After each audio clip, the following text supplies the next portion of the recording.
Hey everyone, Chris and Jason here with the Private Lenders Podcast. Thanks for joining us today. As always, podcast is sponsored by our mastermind group for private and hard money lenders, hardmoneymastermind.com. Go check it out, make yourself a free account, see what we're up to in there. Come check out the mastermind.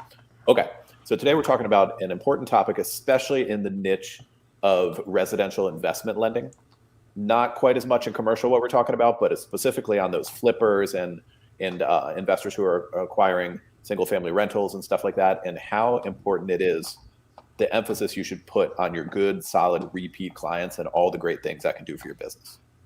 Exactly. I mean, typically real estate investors that are flipping houses, they're not flipping one house and then calling it quits and retiring. They're doing lots and lots and lots and lots of them. They're either buying rental properties or buying fix and flips over and over and over. And, you know, we've been in business about 15 years now. And one of our clients, we've done 100 loans for. And we actually haven't done anything for him recently, but we have lots and lots of borrowers that we've done, 10, 20, 30, 40, 50 loans for. I mean, imagine what your ROI is on that. It makes it so much better when that's the case. So think about that as you're acquiring and working with a new client. I'm not saying bend over backwards and do whatever that client needs you to do. We're going to talk about that here in a second. But it's important to recognize that there's ways that you can make a lot of money off the same client with a win-win relationship just by doing good business and taking care of them. And every time we look at a new deal, not that we're not willing to do a one-off deal for somebody, but we look at every opportunity as, how are ways that we can grow together with this client so we can do tons of loan volume with them. Yeah, for sure. And each and every month, 50% of our closed loans are new people and 50% repeat. A solid half of every month is repeat people coming back. Sometimes maybe even more than 50%. And I think going back a little bit, a big mistake that a lot of lenders would make back in the day, probably less so now, but definitely was very apparent when we started in this business. But 15 years sounds like a lot, doesn't it? When you said that before, I was like, damn, 15 years. Anyway, so the mistake a lot of lenders, old school lenders, would make is that they wouldn't value their borrowers the way they should. They wouldn't treat them like clients. Like they would probably think of their capital investors like their real client relationships, and borrowers are just some like customers who owe you money, right? That's right. And that's not the way you should approach it. It is just as important as the capital side, right? And especially when you're talking about the solid borrower, the repeat client, people buying deals every month or every quarter, the way they perform is really what you want. It makes life so easy. Like, they're going to get their construction done. They're going to make their payments. We already have a lot of their documents. It's easy to get the deals closed. It's just a no-brainer working with those people. And you'll notice the difference in performance between those kinds of folks and your not as strong, not as professional borrowers and how they operate, right? Like, and those are deals too, because these are collateral-based loans. Like, we can give low LTV loans if somebody's not quite as strong as a borrower, but they just don't operate the same. Like they bring the headaches to your portfolio, right? Yep. But yeah, I think we should go through some of the specific stuff we've done over the years to like really, really emphasize and illustrate for people the effort we put into these relationships. Sure. And it takes time to bring in your new into a new borrower, a new client. Just so we got rid of the word borrower years ago. We call them clients because that's what they are. They're clients. Right? Mm-hmm. No one wants to borrow money. They want to be a client. So we're gonna use that term. We're gonna use that term client as we're talking. It takes time, obviously, to bring in new clients, have them ramp up with you, and you do multiple deals. And we've seen this. We've opened up different offices with some of our other business partners, and when they really start ramping up is when those repeat clients start doing more and more volume, right? Because who wants to go, let's say you have a goal to do 10 deals a month, right? You want to do 10 deals a month. Well, who wants to originate 10 new deals for 10 new clients, go through a lot of headache, meeting them, learning everything. And we all do this. We have to do that. But it's a hell of a lot easier when, it's the same client calls you up. This is kind of a regular thing. Client will text me, call me and say, hey, Jason, I just got 2 new auction deals. They got to close in the next week or so, right? And it's already a repeat borrower. They've already been vetted. Chris and I both are very comfortable with them. They performed in the past. It's a very, very easy transaction. So, think through that. All right, so let's go through some of the stuff that we do, because we'll do whatever we think is necessary, and we're going to go over some cons here in a second of working with repeat borrowers, because there are some downfalls and things you got to be careful about. But when someone comes in the door, we want to be sure we're taking care of them, and we're willing to do whatever we can to make sure we take care of them and we appreciate them, kind of up and beyond just customer service stuff. Yeah, so like thinking back over the years, we've done a lot of different things to build these relationships. I remember in the early days, we would do a lot of the construction inspections ourselves, right? We'd drive around town and back then, before we were all like online and wiring money, like I used to drive around with a check and I would do an inspection. And part of the reasons, obviously, to do the inspection, then the other point is to get some face time with the borrower, right? We wanted to lend to them on their next deal. So I would go check out the project. They've done, all the things on the draw request form, and I give them their check. Say, looks good. Get back to me next month when you need another one, like that sort of thing, right? And that started early on, and then things evolved over time. We have inspectors, and so we adjust in different ways. Like we went through a really good run of having client lunches every Friday in the office, and we would pick somebody we did a lot of deals for, or a recently closed new client, and we would have a chef catered lunch in our office, and all the staff would eat. Client would come in. Sometimes they're business partners, so there's like a few of them, 2 or 3 of them, and they'd come in and have a good lunch, meet the team, chat with us. We'd make them a swag bag. We'll talk about swag bags in a second. And we had a really good run with that. And then some things happened like that. It wasn't, that chef moved away. It wasn't easy to get a replacement for somebody who could bring in all their stuff. And it wasn't an easy thing to replace, but we had a good 4 or 5 year run of doing frequent client lunches in the office. Yeah, but there's been lots of things, kind of related to that. We used to do strategy sessions where borrowers and their friends and their realtor could come in, and we kind of help them grow their portfolio. Keep in mind, early on when you're starting, typically the real estate investors might have more experience than you, but as you're moving on, chances are you're getting more experience with them. Chris and I have done more deals than any of the real estate borrowers we've done over 3,000 loans, right? So we've done more deals than any of our clients have. But when you're starting out, you're not the case. So you try to provide value where you can. You give them additional resources. You hook them up with service providers.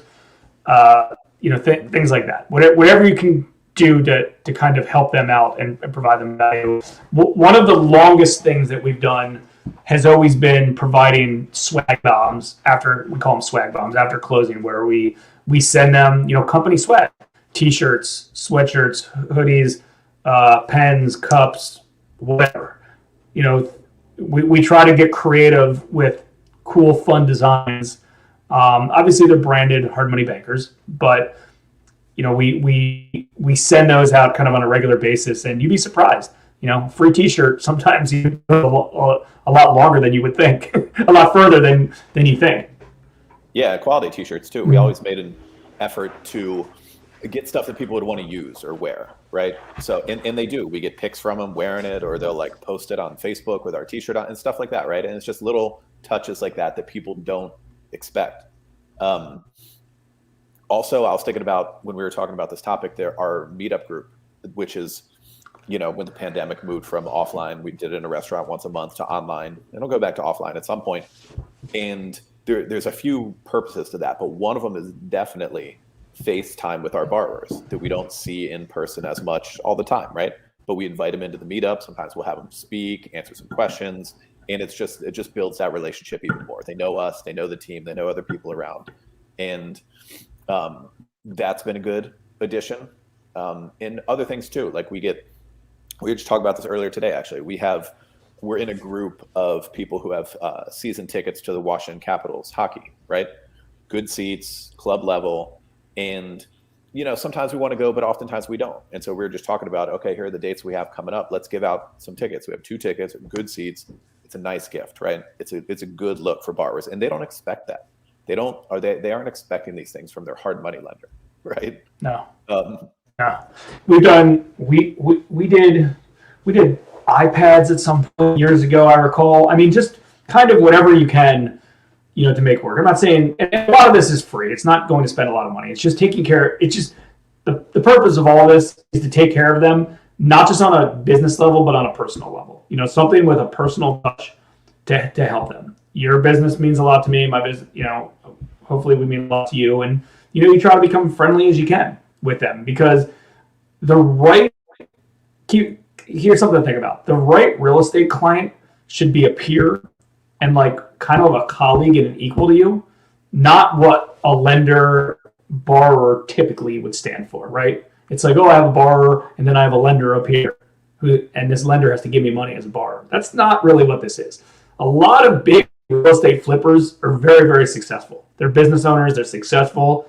They're fluent in the area, and you're equals. That's what you want to be, right? You want to be equals. You want to lend to the right people on there. So just, we don't have to harp too much on that part. Just think about it. Think about ways that you can provide more value to these clients.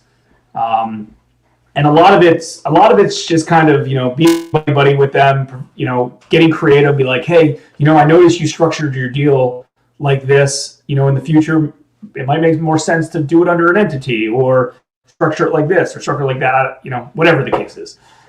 All right. So there's also some disadvantages, right? There's some cons related to working with repeat borrowers that you want to be aware of, so you can be prepared.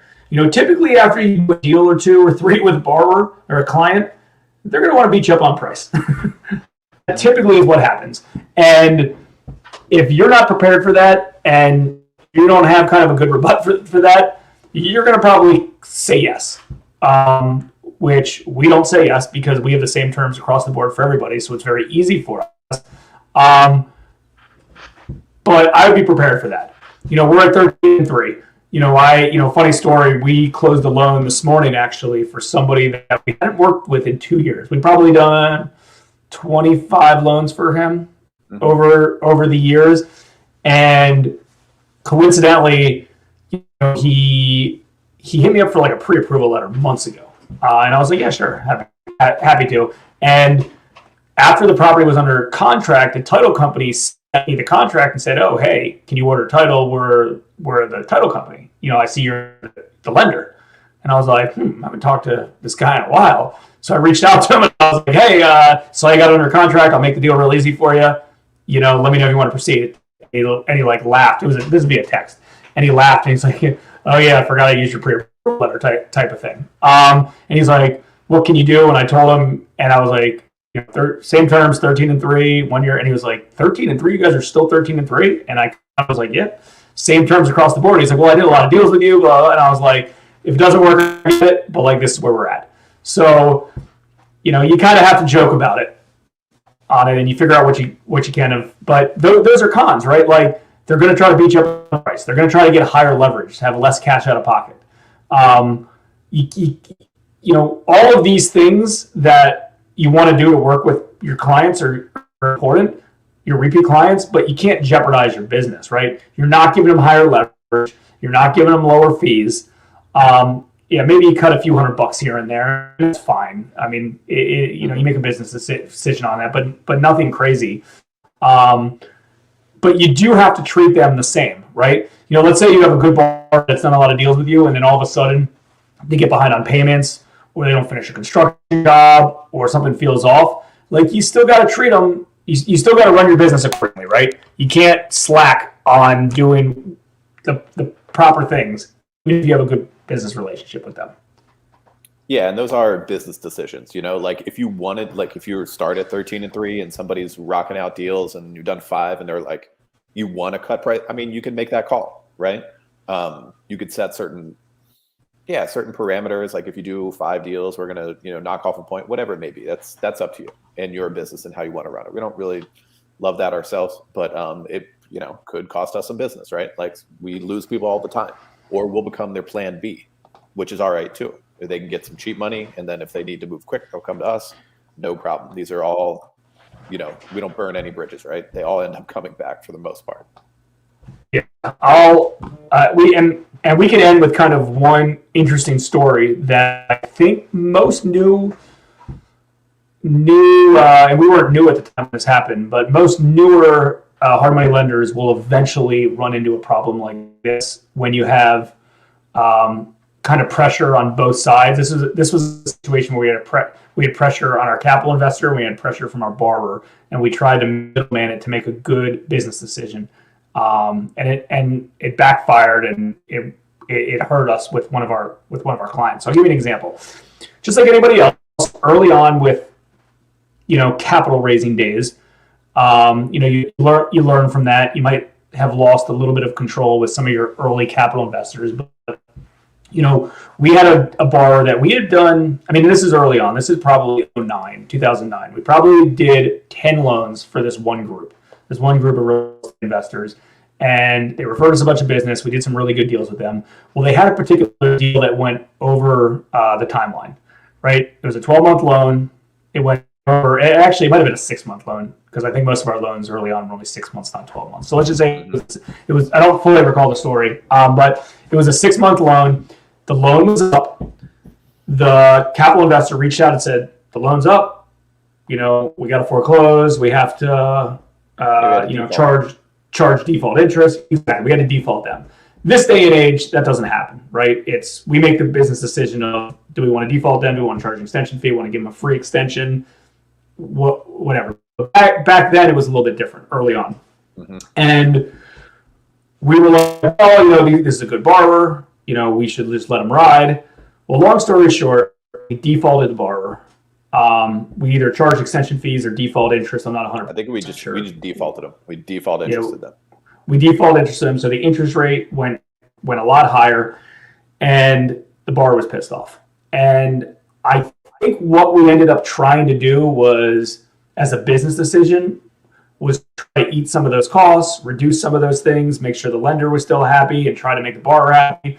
But when it was all said and done, the borrower paid off the loan and never used us again, and had a really bad taste in their mouth because we made the bad decision. We shouldn't have defaulted them. We shouldn't have charged them any extension fees. They're a good borrower. It took them a little bit longer on the project, but you live and learn. Yeah. No, we made a mistake on that one and totally learned from it, and kind of adjusted our back end and those things that we were talking about. Long story short, like if these people hadn't missed a payment, if somebody's just needs some more time and they're paying, like you and your capital investor should agree that we want to keep people paying. Loans pay off every single day. It's hard to grow the portfolio because as soon as we can close them, something else is paying off. So if somebody's paying on time, give them an extension, as long as there's a good reason, the story and all that. So yeah, that's kind of one lesson, one story to learn from, to wrap up for this. And just in general, keep that in mind, that your borrowers are clients. They're real clients, and they should be treated as such, because you want to lend to them this year, this quarter, and for as long as you can. So yeah, good stuff. Thanks for checking out the podcast today, everyone. Like I started with at the beginning, take a look at hardmoneymastermind.com. You can create a free account, join the conversation, see what us and the other lenders are there talking about, and we'll see you on the podcast next time.